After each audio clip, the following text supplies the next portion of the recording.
Good morning, and this is Del K. Burton, and this is The Real Spiel. Shiloh Institute, stand up. Dr. David Israel, I'm doing your homework tonight, brother. I forgot about that homework, man. I got so many things that I was doing. I forgot about that homework, but I'm doing it tonight. You'll get it tonight. And to all the Cyclopses that are in the building, to Abraham Torby, our president, to Ashriel Moore, our leader, to FTA Theological Seminary, and the bishops, the prelate, and Pastor Thompson Emmanuel Church of Jesus Christ Apostolic, and to all the saints. Listen, this is Del K. Burton, and I'm just here on a Friday, driving down the street, realizing that the Canadians have invaded. 51st state. Listen, this is what I want to offer to you Americans, you nice American people. You know, I want to offer you guys to be the third territory of Canada. You know, we want to just fit you in. You know, we know you don't have any health care over there. You don't have any health care. We know the guy running the place is a little bit wonky. It's a little wonky. You know, he doesn't understand the economy, economics, doesn't understand that like our prime minister. And we just want to offer you the opportunity to secede from your union and to become a territory of Canada, and you know, be another member of this great parliamentary system. And I'm sure King Charles will welcome you back. King Charles will, in his beneficence, he will welcome you back, because it is very clear that we have invaded, and nothing is more clear than the fact that how long has it been since an American basketball player has been the MVP of the NBA? How many years has it been? Oh my goodness, I think it's about 4 years now. 4 years. You've got Zion Williamson, you got LeBron James, you got Steph Curry, you got Durant, you got Ant, you got so many players, and you're not the MVPs? Well, I'd like to let you know, the young fella from Hamilton came on down there and slapped y'all up this year. Slapped y'all up. A big slap up. You know, and you see what he's doing in the playoffs. In the playoffs, he's about to kick Anthony, send Ant-Man fishing. Okay, he's about to send the Ant-Man fishing. 2-0. He knows that he sent the Joker. He sent that other Canadian boy, Jamal Murray, sent them home early. He's got another Canadian playing on his team, Dort. Fantastic defensive player. Jump shots a little wonky sometimes, but that defense, don't play around with the defense. And we're doing some damage out there with our MVP. That's correct. Shea, they say Shea Gillius. Shea Gillius is Shea. I just call him Shea, because I can't pronounce those names. I don't understand this generation giving people names they can't pronounce. I got 3 grandchildren. I can't pronounce nobody's name. I can't pronounce nobody's name. I make up names for them. Legend. I call one Legend. And the other 2, I can't even tell you what their name is. It's Shaya. I don't know. I don't know what their name is. You know, you give a child some name. The name has no meaning. You just make it up. So Shea, I'm just gonna call him Shea. He's a bad man. That's a bad man. And you know, some folks in America lost their mind for a little while, because when Shea won his MVP, he started to cry. He was crying and was talking about his girlfriend and the mother of his children. And you know, the thing about it, she's from Hamilton too. She's from up here too. And she's a little light-skinned. She's a little light-skinned. And y'all thought it was a snow bunny, but she's not. She just mixed, right?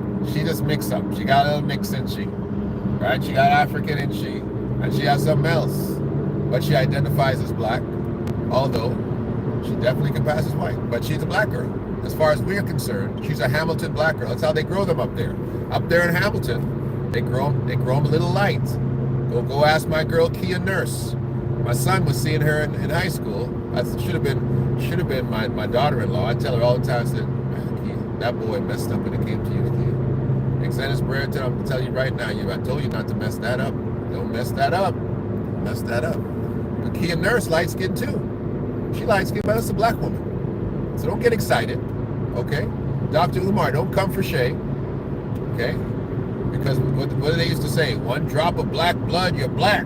That's what they used to tell us. One drop of black blood, you're black. Well, she's 50%. She's 50-50.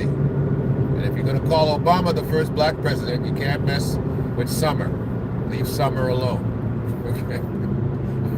Her name is Summer. Yeah, up in Hamilton there.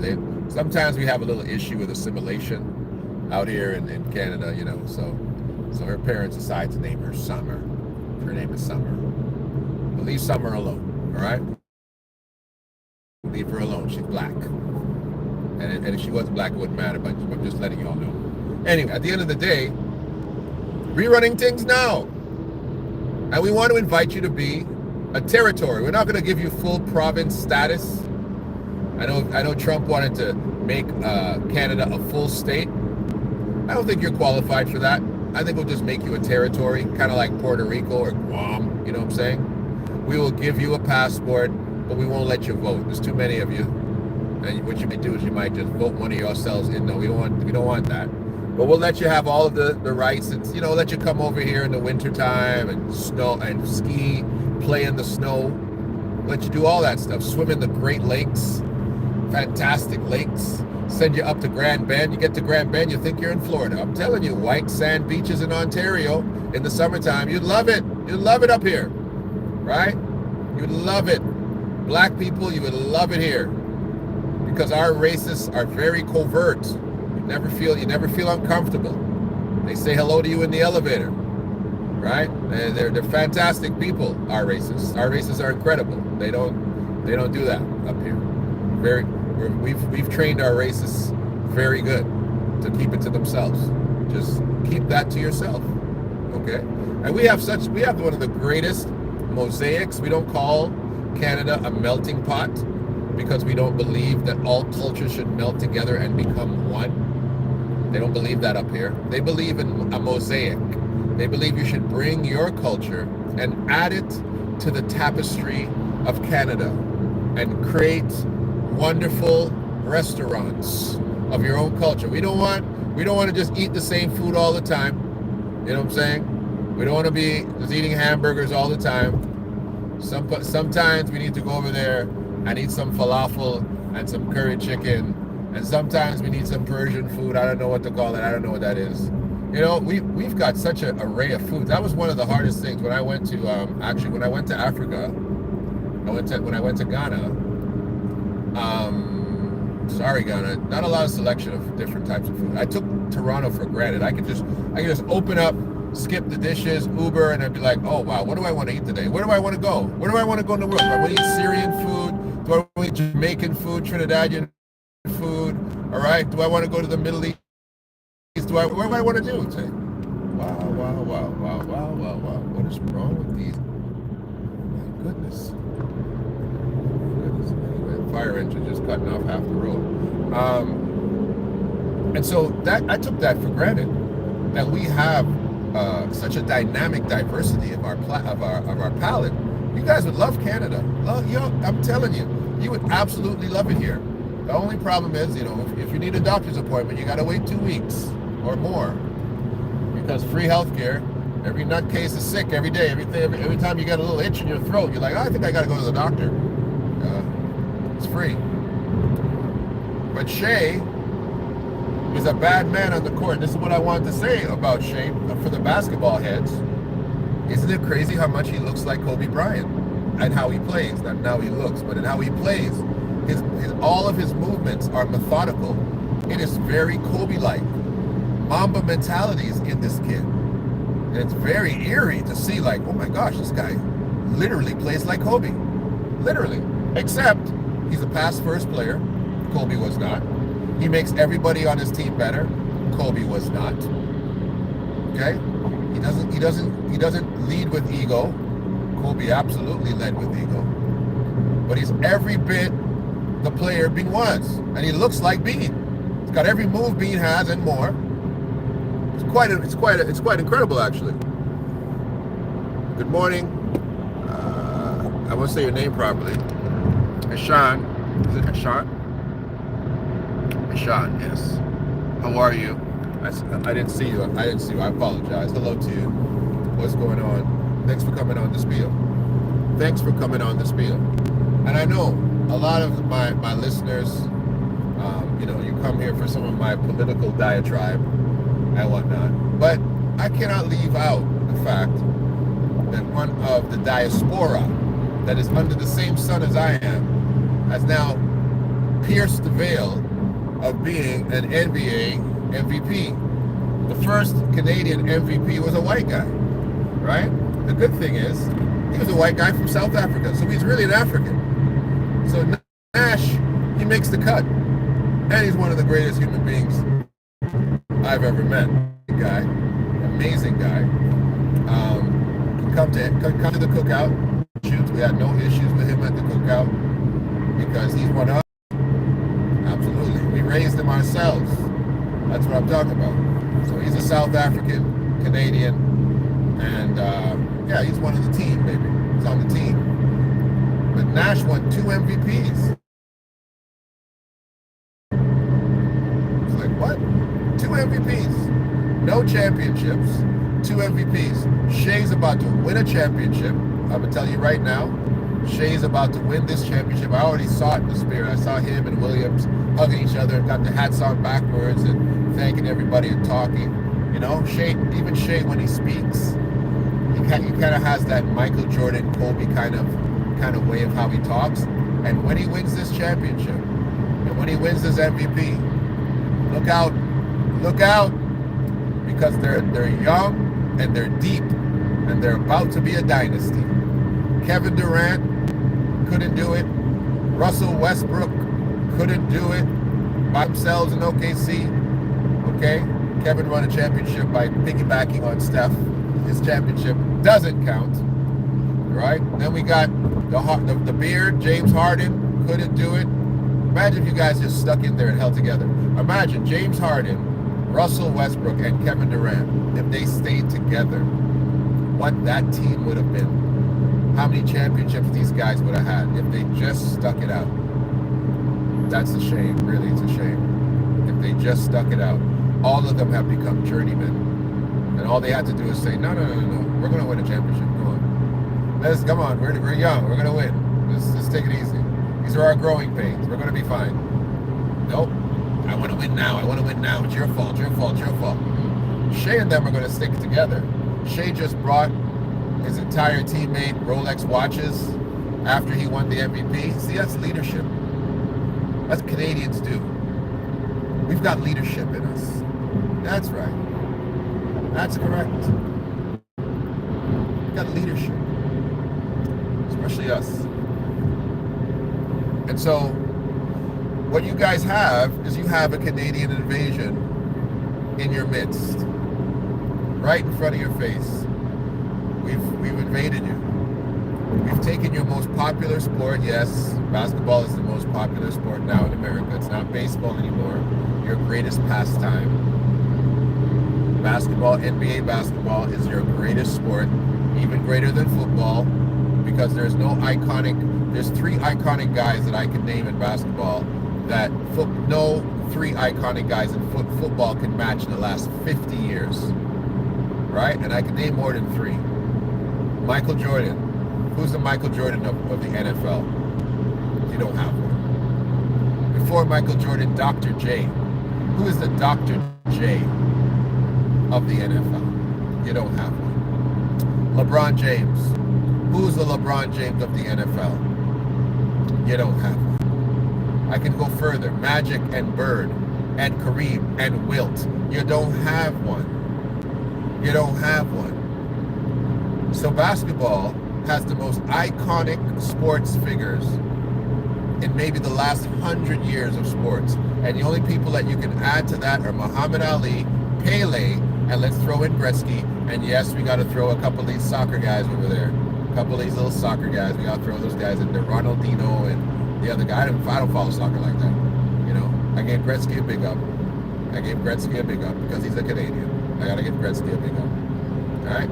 So, when it comes down to it, some of the greatest athletes when it comes to anything actually, but especially basketball, have been Canadians. Ben Johnson, right? Ben beat Carl. Carl's on drugs too. I don't know why people talk about Carl. Carl's on drugs too, right? The only person that trumps Ben, to me, in iconic track history, it isn't Carl Lewis. It's Usain Bolt, and it is Jesse Owens. And then you have, of course, we have another fantastic Canadian sprinter. What's his name? Forget the boy's name. Oh, it's at the tip of my tongue. His lips are always ashy. He's a great Canadian sprinter too. Then we got the little light-skinned fellow who's a pretty good sprinter. We've had our turn when it comes to track and field, because we got these Jamaicans up here running like crazy. We got Canadian Jamaicans running around here. And I wonder what Shay's background is. I don't know what Shay's actual ethnic background. I got to take a look at that. We kind of look like a Trini a little bit. So we have to check. But all the Jamaican don't grow tall. So, except for Patrick Ewing, the tallest Jamaican ever. But we have invaded, man.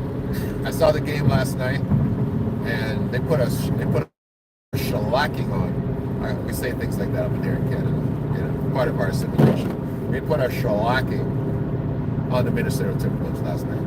A shellacking on them. They slap up them guys like crazy last night. Ant-Man tried to make a run at the end, but Dort had him on lock. I know he had 32 points, but it was not a very efficient 32 points. Had him lock up, tightened up. Man couldn't score, man couldn't do nothing. Had him hold up. Right? Shea just went about his merry little way, picking people apart. Shet.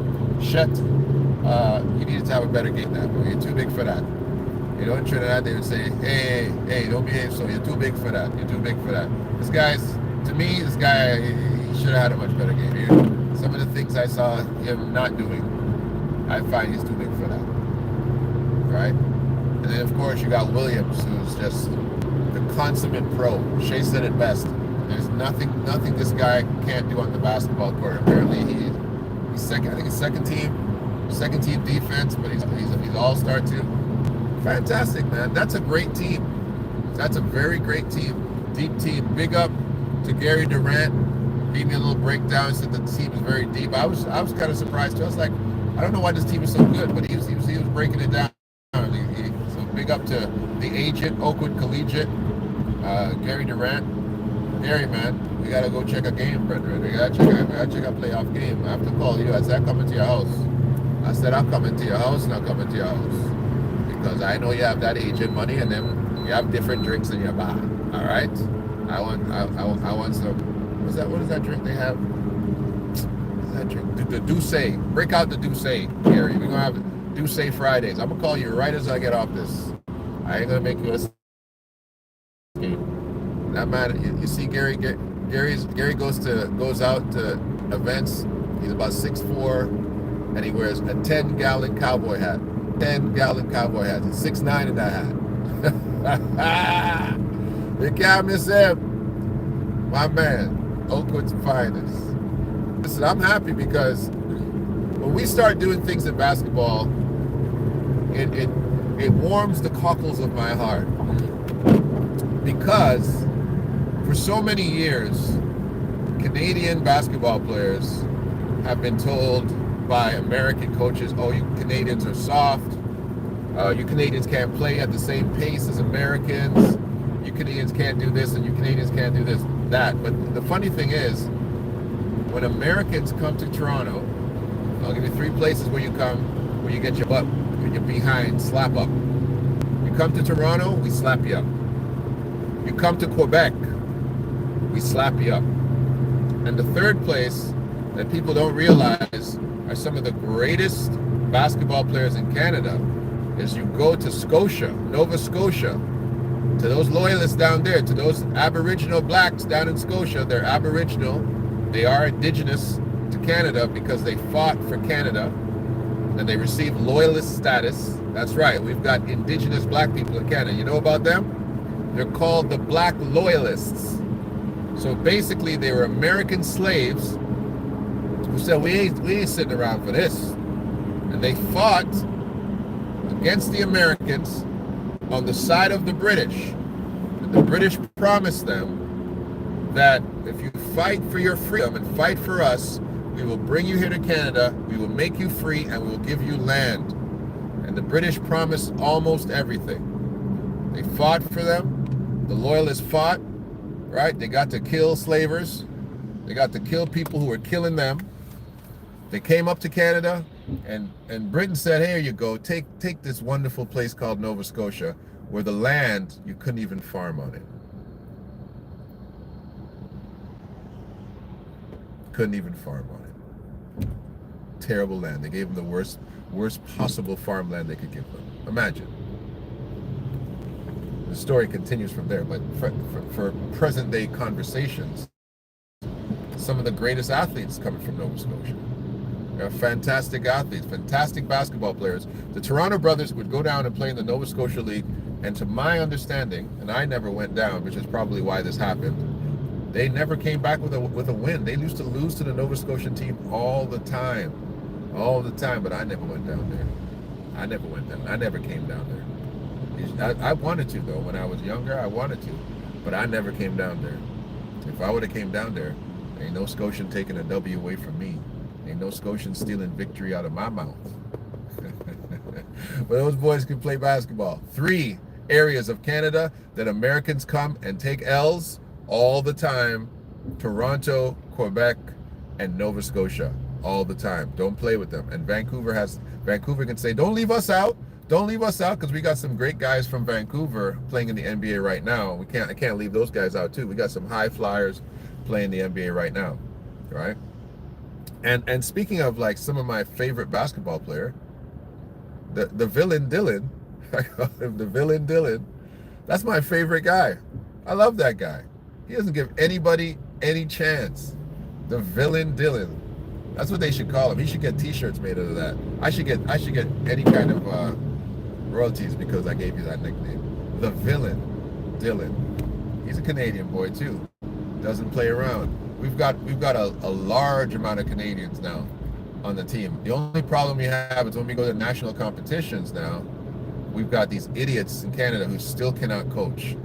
We still got idiots running our national team in Canada. Idiots. I call you idiots because you can't coach. None of y'all can coach. You can't coach. You can't coach. Not only do we put people in place who cannot coach, the Canadian national team doesn't get the appropriate love, support, and sponsorship funding, I believe, from Canada. And I believe that when you have guys coming over here, and this might be something that's changing, right? Because I've been disenfranchised from our national system for a very long time. The Canadian national basketball system was extremely racist in my day. Extremely racist. We boycotted it. Most guys, the best players in Canada, did not play. When we wanted to play, they would put white farm guys to play instead of us. It was crazy. I'm on basketball scholarship. I got a scholarship, and a guy that went to, I don't know, Ottawa University. You're telling me this guy's supposed to play over us? Are you kidding me? And they're building these teams with white kids when the black kids who are in Canada were 10 times better. I mean 10 times better. I mean 10 times better. I mean guys that we were murdering in practice, and then when it came time for a game, they're like, oh yeah, we're gonna play Jim Bob. This Jim Bob is, you're gonna play Jim Bob over me for what? What do you mean I don't have a uniform for this game? What are you talking about? Right? Because they, for some reason, didn't think that our black skin looked proper in those Canadian uniforms. And it was pretty bad to the point that we boycotted it. And when we boycotted it, they blacklisted us. And when we boycotted it and they blacklisted us, when the Raptors came up, the Canadian national team, at the time the Raptors were controlled by a group called the Bitov group. And they would go to the Bitov group and say, this is our short list of players that we think deserve a tryout with you. And if you weren't part of their farm system, they would give you a bad name and say, no, he's not really one of the guys we recommend. And for some reason, the dummies who were running the Bitov group, who didn't know anything about Canadian basketball, they relied on the Canadian national system to try to get these lousy players to play in the NBA. It's like, and so many of us, and thank goodness for these things that we set up ourselves. We had an incredible circuit in Toronto of like semi-pro basketball, and it used to be, oh my gosh, it was legendary. Like, we weren't getting paid, of course. It was our own tournaments and our own leagues that we set up. But let me tell you something, they were packed with fans, and it was incredible basketball.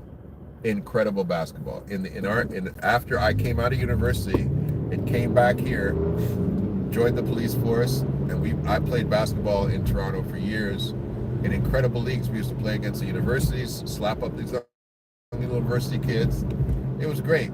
And we raised our sons and our nephews and put them in position to become Shea Alexanders.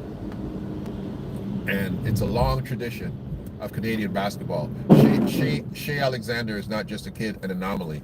He is the representation of the greatness that has been in Canada for a very, very long time, that has never been seen, that has never been allowed to be great. And now, these kids from Canada, I wish I had my hat. That's what the Lord made me obsessed. I'm going to wear that hat today. These kids from Canada say, we ain't afraid of you ninjas, because we've been better than y'all for a long time, to be very honest with you. We have been.